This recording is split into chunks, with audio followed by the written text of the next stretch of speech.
Have you ever wondered how close you've come to danger without even realizing it? At Shivering Vault, we take you there, one story at a time.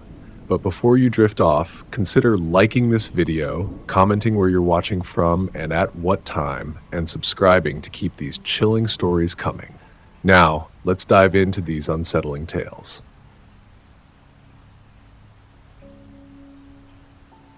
It was supposed to be the beginning of something new for us.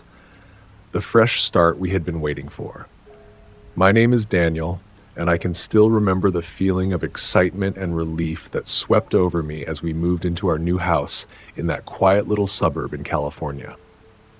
My wife, Sophia, our two kids, Maya and Leo, and I had been living in small apartments for years, never quite able to make a place our own. It was a constant shuffle of boxes, temporary leases, and feeling like we were just waiting for something better. The idea of owning our own home seemed like a dream come true. The house was everything we had ever wanted. It had a spacious yard, big enough for Maya to run around in, and a garden that Sophia immediately started planning for. There were tall oak trees that lined the street, their leaves rustling in the breeze, casting dappled shadows on the sidewalk. The neighborhood was peaceful, so peaceful, in fact, that it almost felt like something out of a movie. The streets were clean, the houses well kept, and the neighbors waved hello as they tended to their lawns. It was exactly what we needed, a new beginning. The house was a two-story structure with a large front porch that overlooked the quiet street. Inside, the space was much bigger than our old apartment, with high ceilings and wide windows that let in plenty of natural light. I couldn't wait to unpack all of our belongings and settle in. For the first time in a long while, I felt like we were going to have the kind of life I'd always wanted for my family. A life of stability, peace, and happiness. But from the very start, there was something off about that house. I didn't notice it at first. It was easy to get caught up in the excitement of the move. There were boxes to unpack, rooms to organize, and the kids were already running through the house, claiming their new spaces.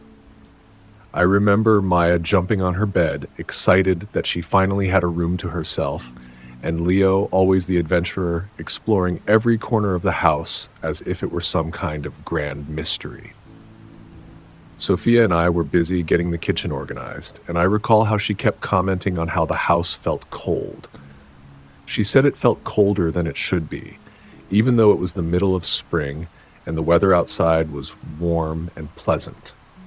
I didn't think much of it at the time.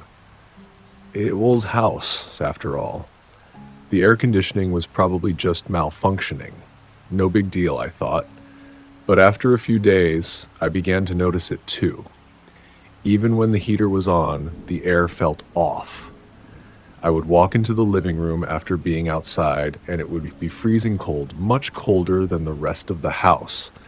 I checked the thermostat and fiddled with the settings, but nothing seemed to help. It was as if there was a draft somewhere. But when I checked the windows and doors, everything was locked tight.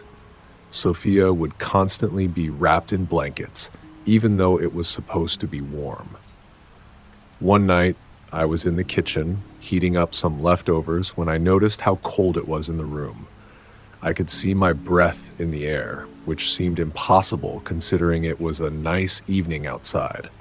I walked over to the thermostat again, confused. As I fiddled with the settings, trying to get the heat to come on, I heard Sophia's voice from the other room.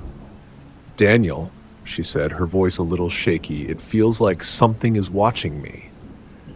At first, I laughed it off, but there was a hesitation in her voice that caught my attention. I walked into the living room where she was sitting, wrapped up in a blanket, staring at the walls. "What's going on?" I asked. "I don't know," she replied. "It's just this feeling like the house is colder than it should be, like there's something off. I can't explain it. I don't feel comfortable here." I didn't want to admit it, but I had started to feel the same way. The house felt strange. Not just cold, but there was something about it, something intangible, that unsettled me. I tried to push the thought aside. It was just a new place, I told myself. We were still adjusting. Everything was going to be fine. But then there were the doors. The doors started to open on their own. At first, it was easy to dismiss. I would close a door, and then, a few hours later, I'd find it ajar. It wasn't uncommon in older homes for doors to get stuck, or for the hinges to squeak, so I thought nothing of it. But as the days went by, the occurrences became more frequent. I would lock the front door before bed, only to find it wide open in the morning. The bathroom door would swing open in the middle of the night, and I'd get up to close it again. Sophia and I both started to notice it. "Daniel, I swear I locked the door," Sophia would say in the morning, her face pale as if she had just woken from a bad dream. I didn't know what to make of it. I checked all the locks, but everything seemed fine. There were no signs of forced entry. Maybe it was just a coincidence, I reasoned. But the more it happened, the more unsettled I became. I would walk through the house, checking every door, making sure everything was locked before bed, only to wake up and find that the front door was open again. It was as if the house itself didn't want to be shut in. And then there was the sound. I didn't hear it at first, but Sophia did. She would wake up in the middle of the night, her eyes wide with fear, saying she heard something. "It's coming from the walls," she said, her voice trembling. "Scratching, like nails on wood." I tried to reassure her, told her it was probably just a rat or a squirrel in the walls, but she wasn't convinced. The sounds weren't constant, but they would come in the dead of night, usually when we were trying to sleep. Soft, faint scratching noises. It was eerie, like something or someone was trapped inside the walls, trying to escape. I went up into the attic a few times, looking for signs of an animal, but every time I searched, I found nothing. No rats, no mice, no insects. The attic was empty, just a dusty, dark space with old insulation. There was nothing to explain the noise. Sophia wasn't the only one who was having a hard time adjusting. Maya, our 6-year-old daughter, became more and more anxious. At first, I thought it was just the excitement of moving to a new home, but as days passed, her behavior grew more troubling. She started to act distant and fearful, often retreating to her room, not wanting to come out. It wasn't like her at all. Maya was always so full of energy, so outgoing. But now, she was hiding from something. "Mom, I don't like it in there," she would say, pointing to the guest bedroom upstairs, her eyes wide with fear. "The man is in there." At first, I thought it was just an overactive imagination. Kids say things like that all the time, right? But it didn't stop there. Maya would refuse to go into certain rooms. She would cling to Sophia or me when we tried to get her to go upstairs. "I don't want to go in there," she would say, her voice trembling. "The man is watching me." I chalked it up to a bad dream. After all, kids have nightmares all the time. But soon enough, Maya began describing this man in detail. She said he was tall, with dark eyes, and that he had a long, gaunt face. She would talk about how he stood in the corner of her room, just watching her. And sometimes when she would wake up in the middle of the night, she would tell us she saw him standing at the foot of her bed, his face pale and expressionless. I couldn't explain it. I didn't believe in ghosts or anything like that, but I could see the fear in her eyes and it terrified me. Sophia and I tried to console her, but it didn't work. Maya's fear of this man didn't fade. It only grew stronger. As the days passed, the unsettling occurrences in the house grew harder to ignore. What started as small, seemingly inconsequential incidents began to escalate, creating an atmosphere of dread that I couldn't shake. Maya's fear of the man didn't subside. In fact, it seemed to worsen. Every time we tried to get her to go into certain rooms, she would cry, beg us not to make her go near them. It was as if she could sense something we couldn't. At night, she would sleep fitfully, tossing and turning in her bed, her small form visibly disturbed. I tried to reason with her, telling her it was just her imagination, that she was simply adjusting to the new house. But deep down, I wasn't so sure anymore. I tried to play the part of a strong, reassuring father, but there was something about her terror that left a mark on me. I couldn't explain it, but the more I tried to dismiss it, the more uneasy I felt. Every time Maya spoke about the man, I felt like I was missing something important, something I couldn't quite grasp. Sophia, too, had her own set of fears. In the dead of night, when everything was still and quiet, she would hear the sound again, the faint scratching noise from within the walls. The sound was no longer just a nuisance. It felt deliberate, almost like something or someone was trying to get through. At first, it was just sporadic, but soon it was a nightly occurrence. It started as a faint, soft scratching, as though nails were gently dragging against the plaster. But over time, the sounds grew louder, more insistent, as if whatever was trapped inside the walls was becoming desperate. One night, it was so loud that Sophia jolted awake, gripping my arm tightly, her eyes wide with terror. "Daniel," she whispered, her voice shaking, "it's getting worse. What is that? What if it's something trying to get in?" I didn't know how to respond. I was supposed to be the one who kept things together, but her fear was infectious. The scratching seemed to grow louder and more distinct every night, and there was something about the rhythm of it that was impossible to ignore. It felt like it was moving, like it was following us. We'd hear it in one wall, then another, then in the attic, then in the basement. No matter where we went, the sound seemed to be everywhere. I checked the walls, the floors, the attic. I even called in an exterminator to see if there was a rat infestation. But when he came in, he looked around the house, puzzled. "Nothing here," he said, shaking his head. "No rats, no rodents, no signs of anything living in the walls. It's just an old house, I suppose." But that explanation didn't sit right with me. No animal made noises like that, and even if it did, it wouldn't be so persistent. Something didn't add up. The scratching continued, and soon it was almost unbearable. Every night it kept us awake, gnawing at our nerves until we were all on edge, waiting for the next sound, the next shift in the air. Maya wasn't the only one who felt it. I started waking up in the middle of the night, exactly at 3 a.m., every single night. I don't know how to explain it, but it was as if my body just knew. I would wake up, my heart racing, feeling as if I was being watched. At first, I thought it was just stress from the move, that maybe I was too caught up in the whirlwind of changes. But the more it happened, the more I began to wonder if something else was at play. The worst part was the feeling that I couldn't move. I would lie there, frozen, unable to shift or speak, as if I was trapped in my own body. My eyes would dart around the room, scanning the shadows, but I could never find the source of the presence I felt. It was suffocating. This overwhelming, heavy sensation that something was standing just out of my line of sight, watching me. I would strain to turn my head to break free from the paralysis, but I couldn't. The feeling would last for what seemed like hours, and when I finally snapped out of it, I would look at the clock and see that it was exactly 3 a.m.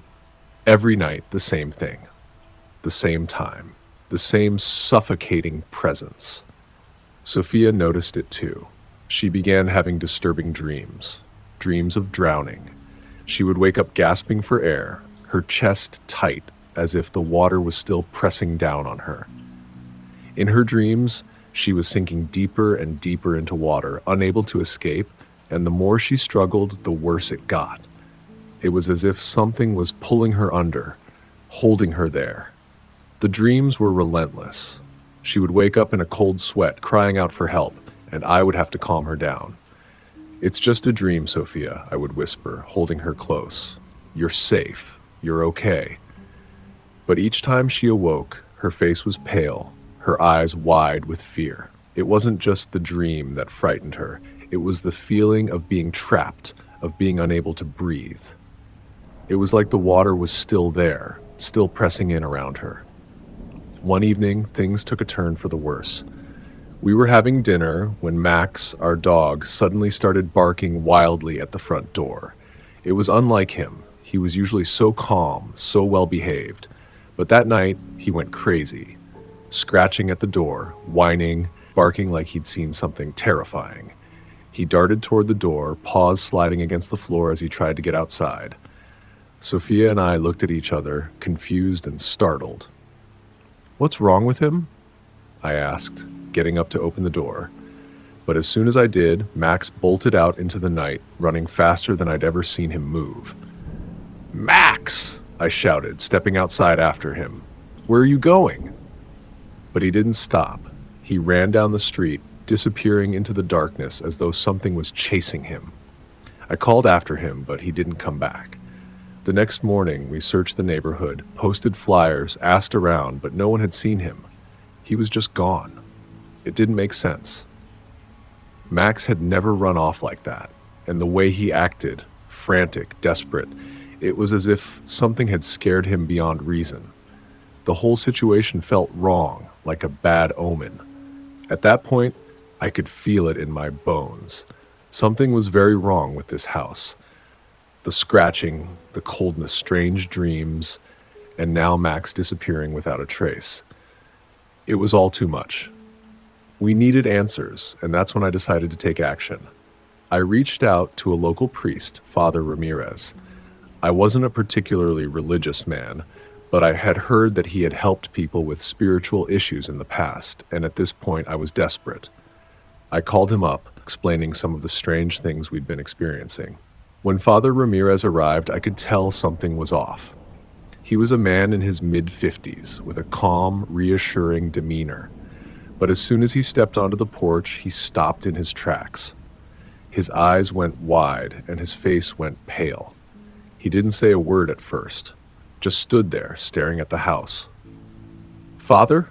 I asked, unsure of what was going on. "I can't go in," he said, his voice trembling. "There's something here, something I can't explain. I can feel it. It's too strong."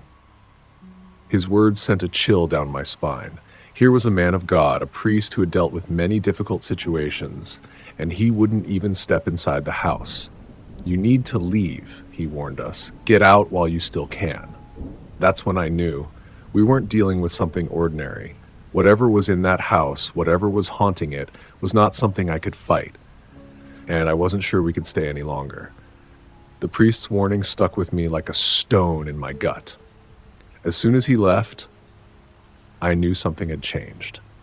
That feeling of unease that had been simmering under the surface for days had finally boiled over.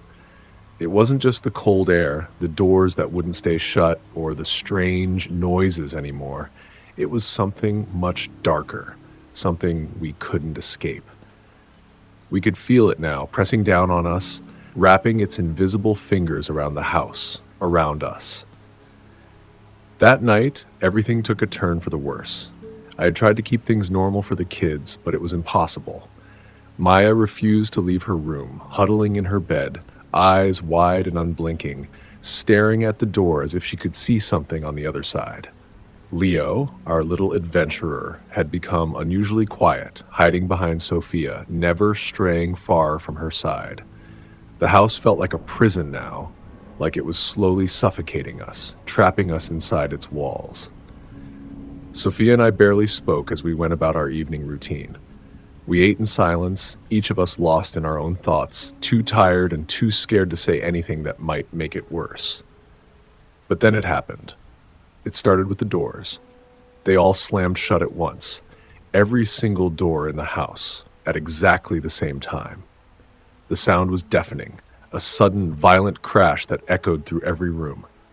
It was as if the house itself had been struck by an unseen force, and I froze in place, paralyzed by the noise.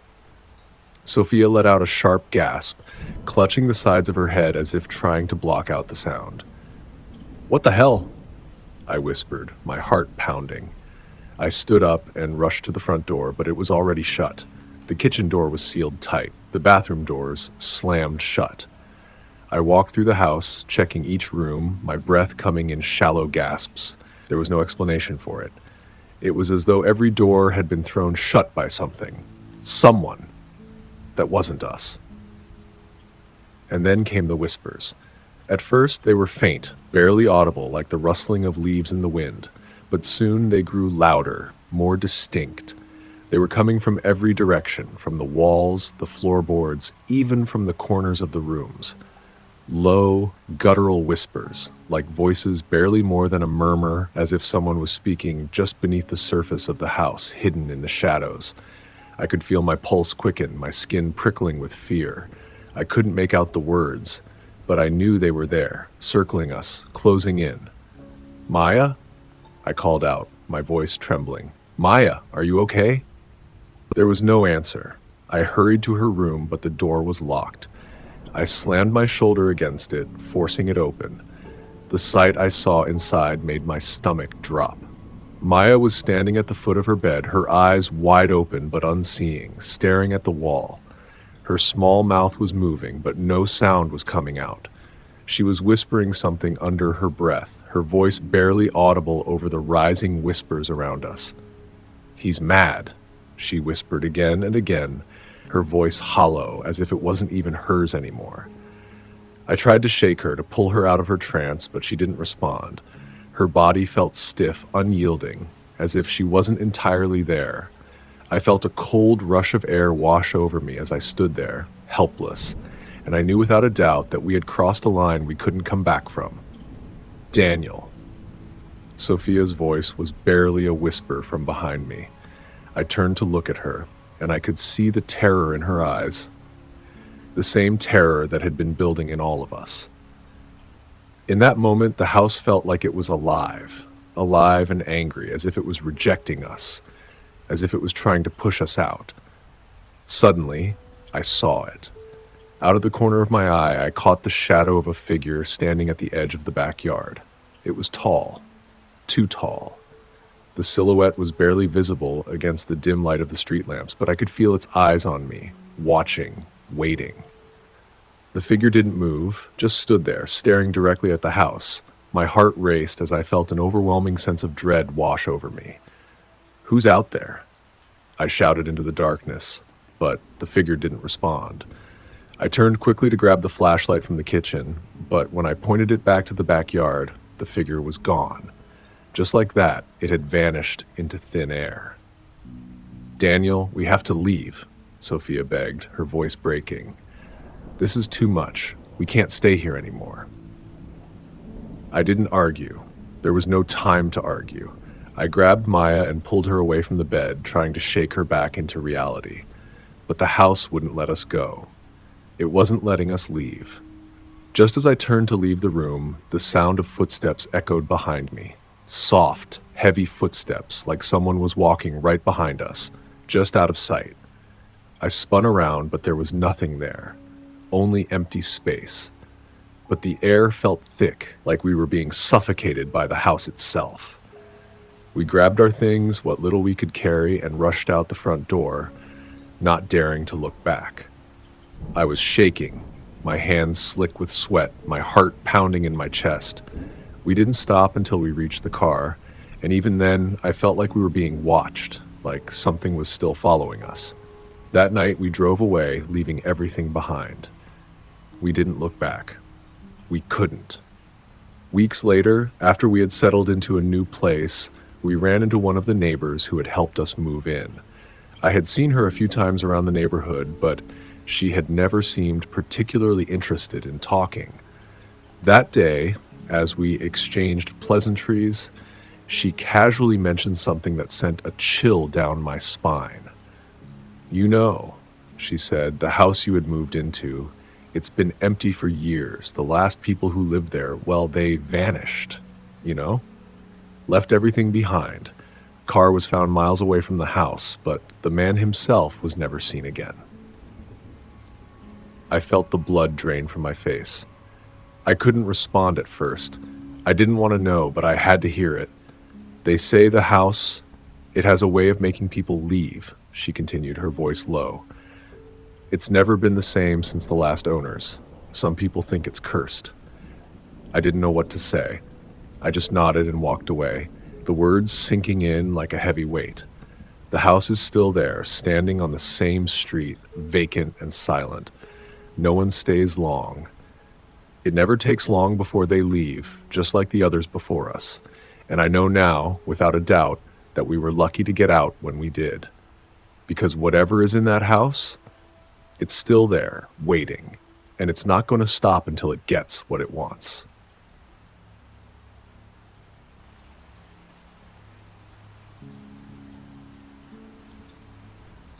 I should start by saying that I'm not the type to tell stories. I'm not great with words.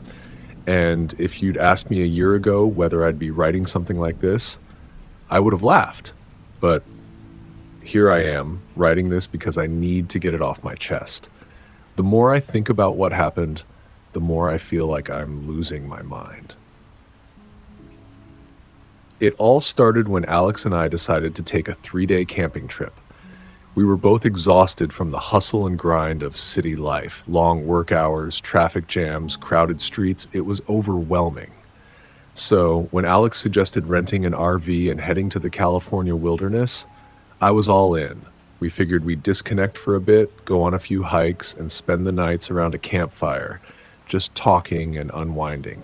No distractions, just peace. We drove out there, leaving the city behind, and the landscape slowly started to change. As we got farther from civilization, the roads got twisty, the air got cleaner, and the world felt quieter. I remember feeling an almost nostalgic sense of calm as we passed wide open fields, dotted with scattered trees. The deeper we went, the more we were surrounded by tall pines and dense underbrush. The only sounds were the hum of the engine and the occasional chirp of birds outside the windows. It was a scenic drive, but as the sun started to dip lower in the sky, a strange sense of unease crept over me. I couldn't put my finger on it. It wasn't like the normal anxiety of being far from home or the excitement of adventure. It was something more primal. The world around us seemed more isolated than I expected. I tried to ignore the feeling. Maybe I was just overthinking things. It was supposed to be an escape, right? We finally reached our destination just as twilight began to settle. The campsite was nestled deep in the woods, far from any major roads or populated areas. It was perfect for a quiet getaway away from the usual hustle of daily life.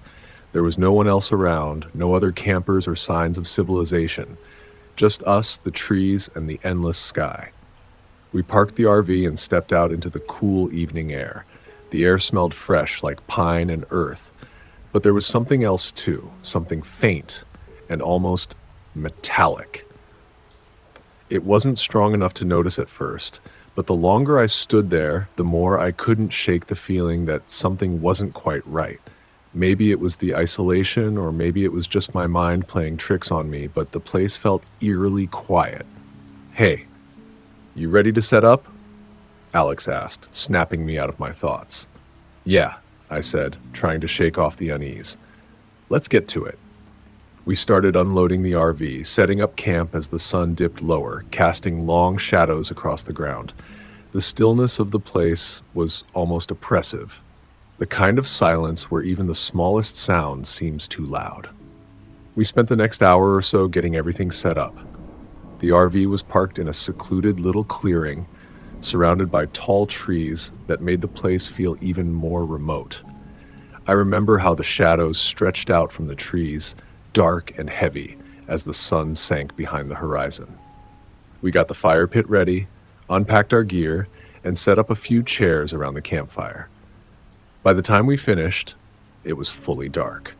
The fire crackled and popped, casting flickering light that danced across the trees and gave everything an eerie glow.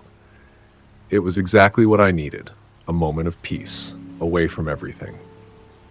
Alex started cooking, setting up a small grill for dinner while I set up our little campsite. We talked about everything and nothing, just enjoying each other's company. The soft rustling of the trees in the wind, the sound of firewood crackling, it all felt so comforting. For a moment, I thought maybe my earlier unease had just been nerves. After all, it wasn't every day you left the city for something like this. As we ate, I noticed how quiet everything was. I don't mean peaceful, I mean unnervingly quiet. No insects buzzing, no distant sounds of animals moving through the brush. Just silence, broken only by the occasional crackling of the fire and our voices. Even the air seemed still. That's when it hit me. There was no wildlife here. Alex must have noticed it too, because he asked, "You hear that?" I paused. The air felt too still, almost unnatural. "What do you mean?" I asked, trying to mask the sudden unease that settled in my chest. Just, it's so quiet. There's no chirping, no animal sounds, nothing. I couldn't argue with that. The forest should have been alive with the sounds of night creatures, but there was nothing. Just the fire, the trees, and the distant rustle of wind in the leaves. "It's probably nothing," I said, trying to brush it off. "Maybe we're too far out. Maybe they're all in the next valley over." Alex gave me a skeptical look, but didn't say anything more. We went back to our food, our conversation drifting to lighter topics. It didn't take long for the night to get cold. I could feel the chill creeping into my bones, despite the warmth of the fire. We both sat close to the flames, talking and laughing, trying to distract ourselves from the weird tension in the air. It was too still, too quiet. I'm not sure when it happened, but at some point, I noticed that the campfire's warmth wasn't as comforting as it had been earlier. I felt a chill creeping up my back, like someone was standing just behind me, watching. Every time I glanced into the darkness, the trees seemed to loom closer. The forest felt wrong. Alex had moved off to the side to grab more firewood when I heard it. A faint sound, soft but clear, a crunching of leaves followed by the sound of a twig snapping. My body went rigid. I turned toward the noise, scanning the dark, but saw nothing.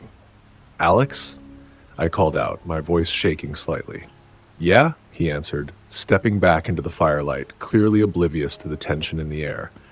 He threw another log onto the fire, the flames flaring up briefly. "I thought I heard something," I said, still staring into the darkness. Alex glanced at me, chuckling nervously. "It's probably just an animal. I mean, we're in the woods, right? It's bound to happen." But I didn't feel better. My heart rate picked up, and I couldn't shake the feeling that someone or something was moving just outside the range of the firelight. It wasn't a raccoon or a deer. It felt deliberate, like someone was walking, making sure they stayed just out of sight. I laughed nervously, trying to act like I wasn't bothered. "Yeah, probably just an animal. I'll grab the lantern. You want some more tea?" Alex nodded, distracted by the fire. I walked over to where we'd left the camping lantern, reaching for it as I tried to push the feeling down. That's when I heard it again, the unmistakable sound of footsteps crunching against the ground. I froze. I don't know what made me do it, but I slowly turned, peering into the darkness once more. There was no sign of movement, but I could feel it. I could feel the presence, like someone was out there, watching us. My skin tingled, and the hairs on the back of my neck stood up. Alex still hadn't noticed, still sitting by the fire trying to stay warm. I took a deep breath, shaking it off. It was probably just an animal, right? Maybe my mind was playing tricks on me, but I couldn't shake the feeling. Something was off, and I knew it. "Did you hear that?" I finally asked. Alex gave me a look. "What, the wind?" "No," I said, my voice quiet. "Footsteps." He glanced around but didn't say anything at first. Then, with a forced chuckle, he shrugged. "It's probably just some deer or something. I'm sure it's fine. We're out in the woods, man. This is normal." But I didn't feel normal. I felt exposed. We spent the rest of the evening by the fire, but the unease stayed with me. It didn't help that the night seemed to stretch on forever. Every little noise, every creak of the RV, every gust of wind felt amplified. The quiet was overwhelming. When we finally decided to go inside and call it a night, I was relieved. We locked the doors of the RV and settled into our beds, but I couldn't sleep. The feeling of being watched lingered in the corners of my mind. I should have known then that something wasn't right. But back then, I just wanted to sleep and pretend everything was fine. The next morning, I woke up to the sound of birds chirping outside the RV. The cold, crisp morning air feels refreshing. But there was this lingering weight. Maybe it was the exhaustion from the previous day, or just the eerie feeling still clinging to me from the night before. But I didn't feel like myself. I glanced at Alex, who was still asleep on the couch beside the table. His deep, steady breaths told me he hadn't been disturbed during the night, or at least he didn't seem to have noticed anything odd. I envied him. Part of me wished I could just shut off my brain and sleep like that. But no matter how much I tried to force myself back to sleep, I couldn't. I pulled the blanket off and stepped into my slippers, moving quietly to the kitchen area of the RV. I figured a cup of coffee would help clear my head. The warm scent of brewing coffee began to fill the small space, but even that didn't settle my nerves. I couldn't shake the feeling of unease. The silence was deafening. The forest outside the RV, which had been so quiet last night, was still now. No wind, no birds, just a strange, heavy stillness. After a few minutes of staring out the window, trying to shake off the odd sense of dread, I went to grab the camping lantern we had used the night before. I had left it hanging outside, near the fire pit, but when I stepped outside, I froze. The lantern was gone. I scanned the area in disbelief. The fire pit, which was now just a pile of cold ash, was still where we had left it. The logs, the chairs, everything else was still there, untouched. But the lantern, it was gone. "Alex," I shouted, trying to stay calm. "Alex, get up." Something's weird. He groggily got up from the couch, rubbing his eyes as he stumbled over to the door.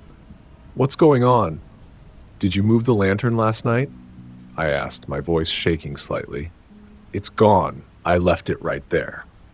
He frowned and stepped outside, looking around. "No, man, I didn't move it. Maybe you just forgot where you put it?"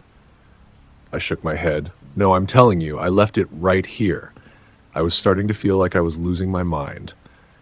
The lantern had been visible in the glow of the fire, and I was sure I'd left it there, hanging from the hook we'd set up. But now, it was gone. And the thing that made it worse was that there wasn't a single footprint, a single disturbance in the dirt that could explain where it had gone. It was like it had just vanished. Alex shrugged. "Well, maybe it rolled off somewhere. It's not like it could have just disappeared." I wasn't so sure. I wanted to believe that, of course, but I had a nagging feeling in the pit of my stomach that something wasn't right. I kept staring out into the woods, scanning the line of trees, hoping for some kind of answer. But there was nothing. We decided to go for a hike to shake off the strange feeling. The silence was still unnerving, but hiking might help clear my head. Maybe I was just paranoid. I mean, the lantern could have rolled away. I had to remind myself not to overthink it. So we packed up some water, grabbed a couple of snacks, and set off toward a trail that Alex had read about online. It wasn't a long hike, just a few miles, and we'd be back in time for lunch. The trail was beautiful, as you'd expect. Tall trees, soft ground covered with fallen pine needles, and a few small animals darting in and out of the brush. The sun was higher now, casting dappled light through the branches above. It felt like a perfect day for hiking. But the further we walked, the more I couldn't shake that odd feeling from the morning. The way the forest seemed too quiet, even though we were surrounded by nature. It was as if the trees were watching us. By mid-morning, we were back at the RV, and the quiet still hadn't let up. When we reached our campsite, I noticed something new. At first, I thought I was imagining things, but as I got closer to the RV, I saw them. Footprints. Deep, heavy impressions in the dirt, almost like someone had been walking around the RV. There were a few near the back, another set near to the door. They weren't animal tracks, not like the kind you'd expect from deer or raccoons. These were much larger, more deliberate. "Alex," my voice faltered, and I felt my stomach twist. "Look at this."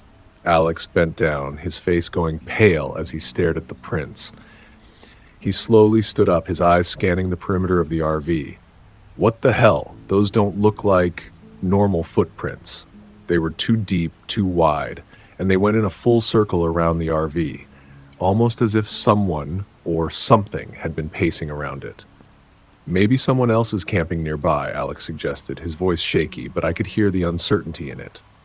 He looked around, but there was nothing. No sign of any other campers, no other vehicles, no sound of voices or movement in the woods. I don't know, man, I said, my mind racing. This doesn't feel right. We both stood there for a long moment, just looking at the tracks.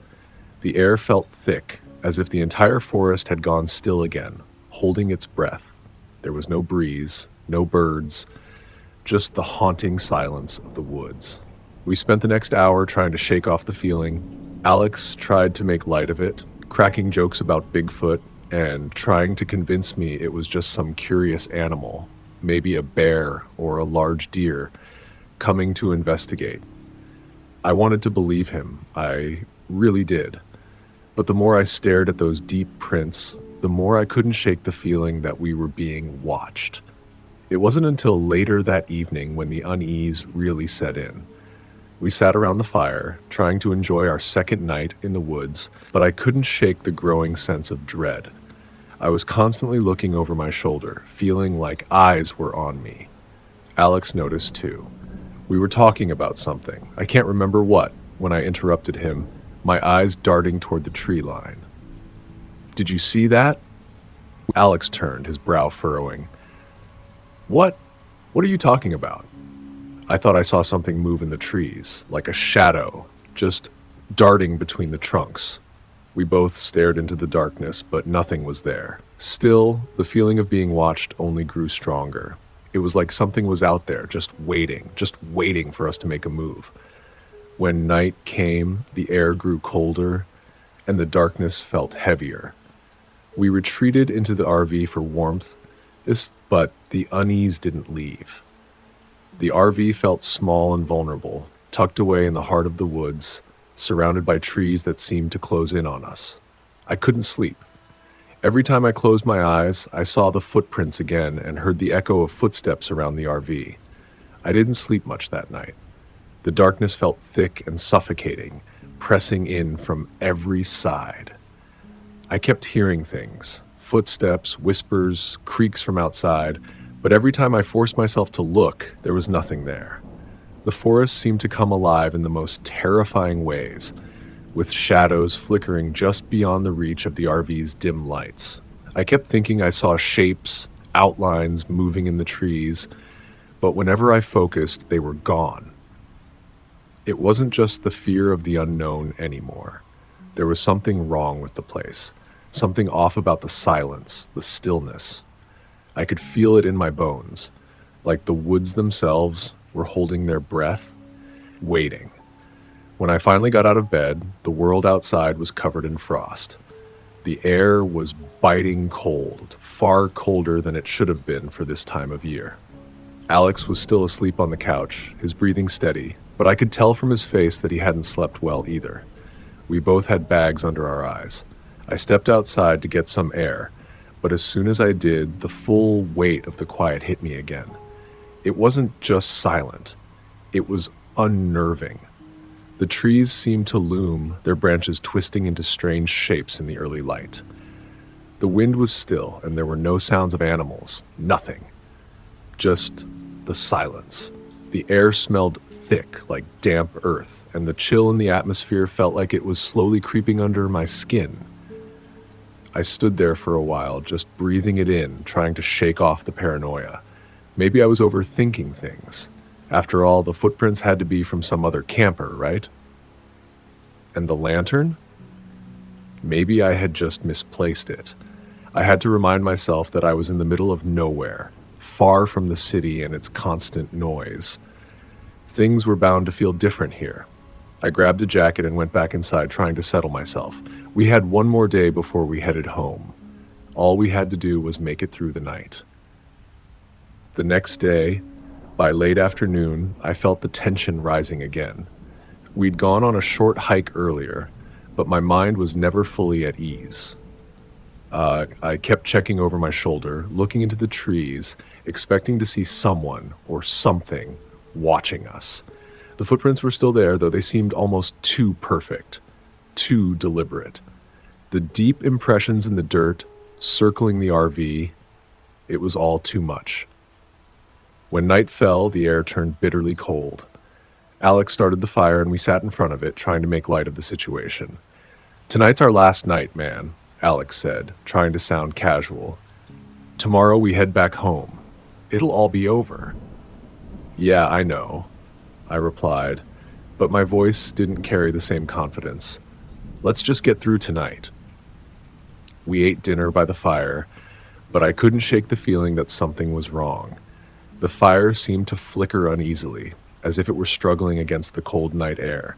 The wind whispered through the trees, but it wasn't a normal wind. It was low, almost like it was hissing, as if the woods themselves were speaking in some ancient language I couldn't understand. We went back inside. We tried to relax, but it felt impossible. The air around us felt heavy, as though something was watching, waiting for the right moment.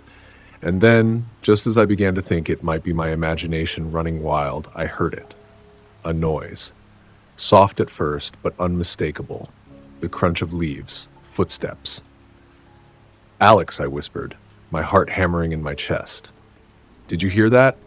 Alex froze, his face suddenly tense. He stared into the darkness, his eyes narrowing. "Yeah," he said quietly. "Someone's out there." The footsteps continued, slow and deliberate. I could hear the weight of each step, like whoever it was pacing around the RV again. The same way it had been the night before, the same heavy footsteps circling us, stalking us. We both sat there, frozen, listening. My mind raced. Was it another camper? A hiker? But why hadn't we seen anyone all day? And why hadn't they made any noise during the day? It didn't make sense. Nothing made sense anymore. "Should we check it out?"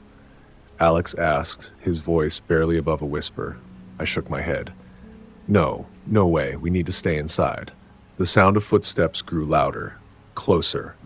I thought I could hold it together. I really did. But then, just as I was about to suggest we lock the doors and barricade ourselves in, I heard something that made my blood run cold. A sudden crash. It wasn't far from the RV, just outside, near the door. The door handle rattled. Someone, or something, was trying to get in. I froze. Before I could react, the door was flung open, and a shadow lunged into the RV. I barely had time to react before the person tackled me to the ground, sending me sprawling backward. The impact was jarring, knocking the wind out of me. My vision blurred for a split second, but I could make out the silhouette of a man, his face twisted into an expression of pure malice. He was big, much bigger than me, and he had something in his hand, a knife or maybe a sharp rock. I didn't have time to get a good look. My heart raced as he pinned me down, his weight pressing against me, the cold steel of whatever he was holding hovering just above my throat. I fought. I screamed. But my body was frozen with fear. "Get off him," Alex shouted from behind, and suddenly there was movement. Alex charged forward, slamming into the man, pushing him off of me with all his strength. But the attacker wasn't done. He spun around and slashed at Alex with the knife, catching him across the arm. Blood poured from the wound, and Alex cried out in pain, stumbling backward. For a moment, everything felt like a blur. The world was spinning, the adrenaline pumping in my veins, drowning out everything except the fear. But we didn't have time to think. The man was coming at me again, his eyes wide, insane. I scrambled to my feet, desperate to get away, and grabbed the first thing I could find, a metal frying pan.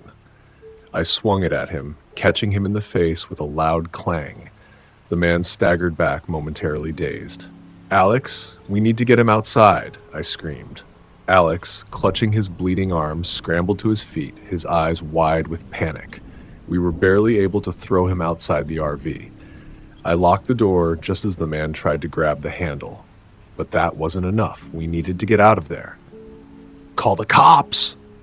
Alex gasped, blood dripping from his arm. I quickly grabbed my phone and dialed 911. My hands were shaking so badly that I almost couldn't hold the phone steady. 911. "What's your emergency?" "We're in the middle of nowhere, just outside a campsite near..." I said, barely able to get the words out. "There's a man trying to kill us. Please help." I told them everything. I could hear the police dispatcher telling me to stay on the line, but I barely registered what they were saying. My mind was focused on one thing: getting away. I started the RV and slammed the gas pedal, driving away from the campsite as fast as I could. I didn't even look back. Hours later, after driving through the night, we finally reached a town. The police called us, informing us that they had caught the man trying to rob another camper in the same area. He was already in custody. It turned out that the guy had been stalking campsites in the area, looking for vulnerable targets. I couldn't believe what had just happened. The man had been right there, just outside our RV, waiting for the perfect moment to attack. I never thought something like this would happen on a simple camping trip. But after that night, I don't think I'll ever look at the wilderness the same way again. The whole trip was supposed to be a break from everything, a simple getaway. But I'll never forget the fear that crept in that night and the feeling that something far worse could have happened if we hadn't gotten away when we did.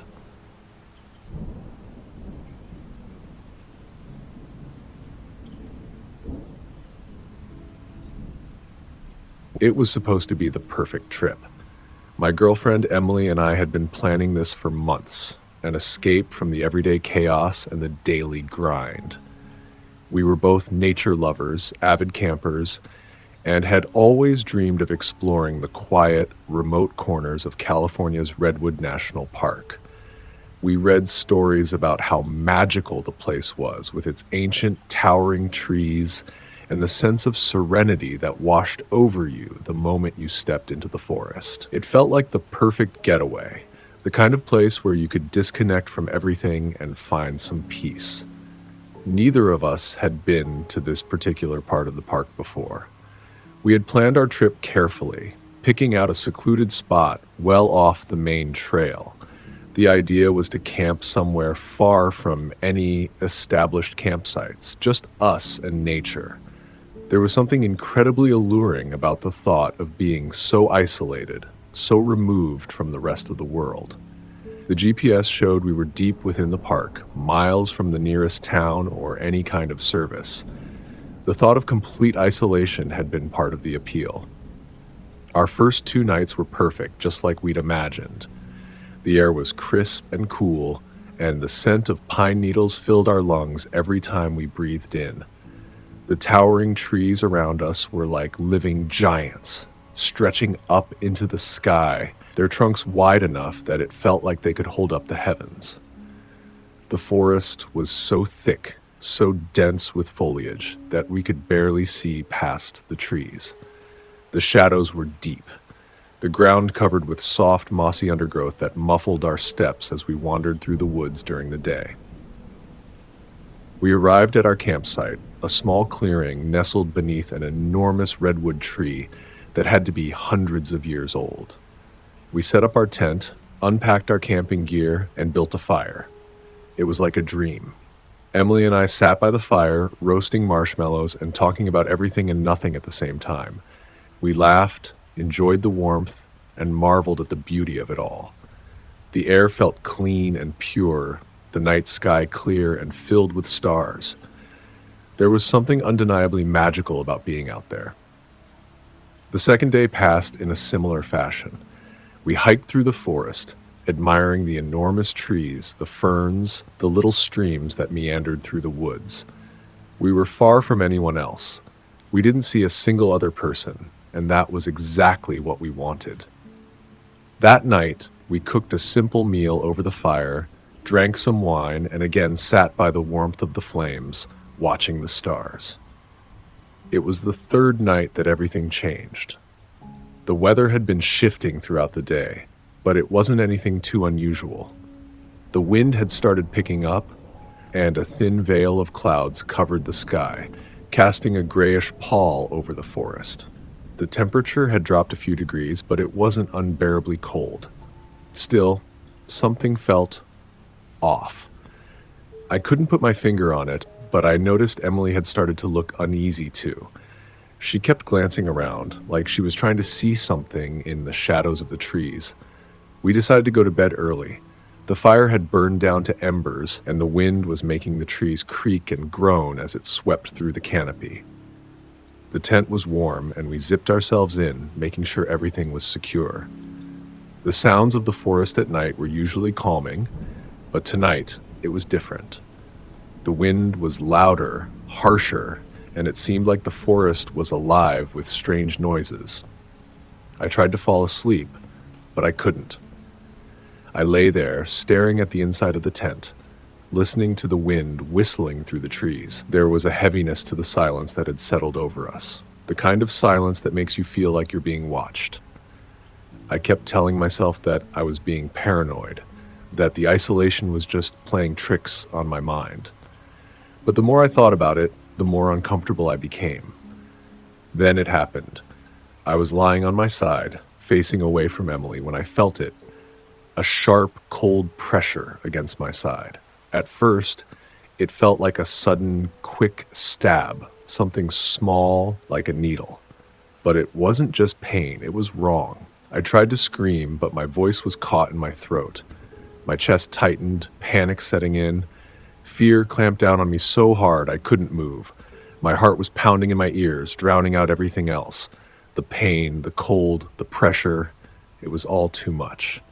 Then, from the darkness outside, a deep, low growl erupted, vibrating through the very ground beneath me. It was a sound like no animal I'd ever heard before. It was deep, guttural, and wrong. Not a bear, not a cougar, something else entirely. My blood ran cold. The growl wasn't just an animal, it was something hunting us. In that instant, the tension in the air thickened, and the very fabric of the tent seemed to tremble as if it could sense the presence of something far stronger than us. The tent tore. The fabric ripped wide open with a harsh, violent sound, something huge slashing through it, its claws ripping effortlessly through the nylon. The air shifted, a rush of cold wind sweeping through the tier, and I could feel the creature just on the other side of the fabric, its presence suffocating. I didn't even have time to react. The claws, massive sharp claws, dug into my side, the sensation like ice-cold fire, a jagged slice of pain that sent shockwaves through my body. I gasped in pain. I could feel something wet against my skin, sticky, like blood, but it wasn't mine. Not yet. Emily screamed. "What's happening? What's wrong?" She was shaking me now, her voice desperate, but all I could do was lie there, frozen.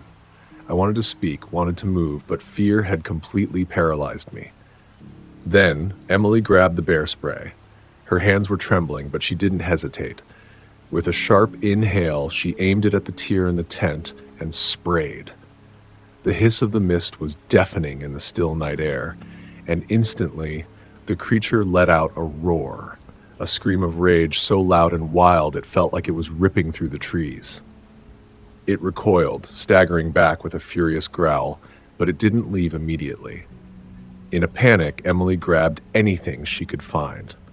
Her hand shot to the ground, clutching a small rock. She hurled it at the beast, praying it would make it go away. The object hit something with a dull thud, and for a split second, everything went silent. Then, with one final growl, a sound that still haunts me, it turned and fled into the woods.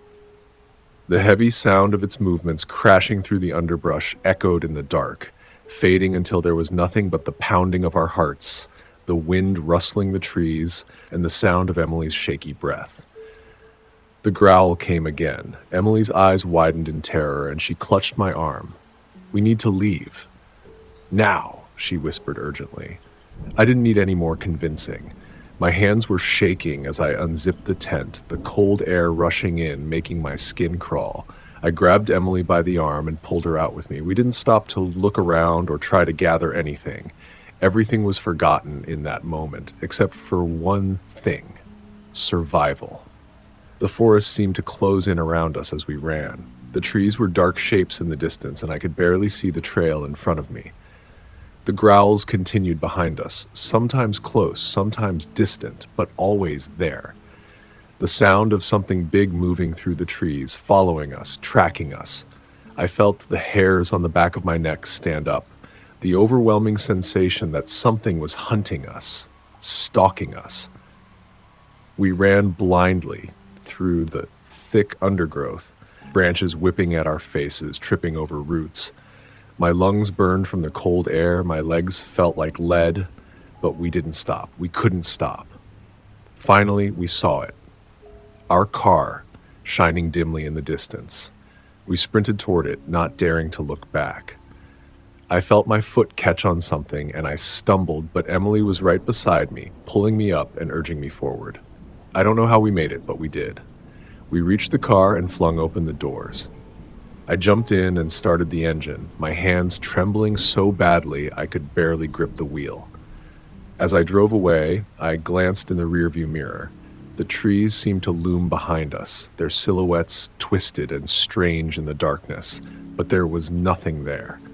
No sign of what had followed us, no shape in the shadows. Just the wind howling through the forest. The growls were gone, but the feeling remained. We didn't stop until we reached the nearest town. I called for help, and an ambulance arrived shortly after. The paramedics looked at my side, deep, jagged claw marks that made no sense. There were no known animals in the area that could have caused such a thing. They thought maybe it was a bear, but I knew it wasn't. Whatever it wasn't like any animal I had ever encountered. The growls, the way it stalked us, the size of it, it felt wrong. Emily heard the growls too, but she had never believed it was actually coming for us. She thought it was just the wind, the trees making strange noises. But now, looking back, she knows that whatever it was hunting us. We haven't been back to the Redwoods since. Every time I close my eyes, I still hear the growls echoing in the trees.